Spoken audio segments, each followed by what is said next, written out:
মরুভূমির মধ্যে একজন দরবেশ ও তার একটি টিয়া পাখি বসবাস করত। হুজুর, আপনি আমাকে এমন একটি মুজিজা দান করুন যাতে আমি পরিশ্রম না করেও খাবার খেতে পারি। এই কথা শুনে দরবেশ তাকে একটি রঙিন পাথর হাতে দিল আর বলল, এটাতেই তোমার হয়ে যাবে, এটা নিয়ে আকাশের দিকে তাকিয়ে বসে থাকো। এরপর দরবেশের কথা মতো আকাশের দিকে তাকিয়ে সেখানে বসে রইল।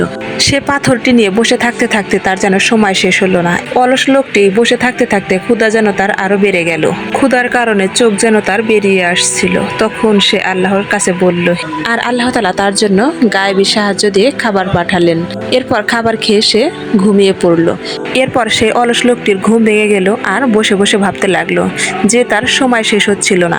এরপর সে যেতে যেতে আবার সেই দরবেশের সাথে দেখা করলো আর বলল, হুজুর, আপনি আমাকে এমন একটি কাজ দিন যাতে আমার সময় পার হয়ে যায়। এরপর দরবেশ তখন বলল, তুমি এবার বুঝতে পেরেছো, আসলে অলস মানুষের কোনো শান্তি নেই, কাজের মধ্যে প্রকৃত সুখ খুঁজে পাওয়া যায়।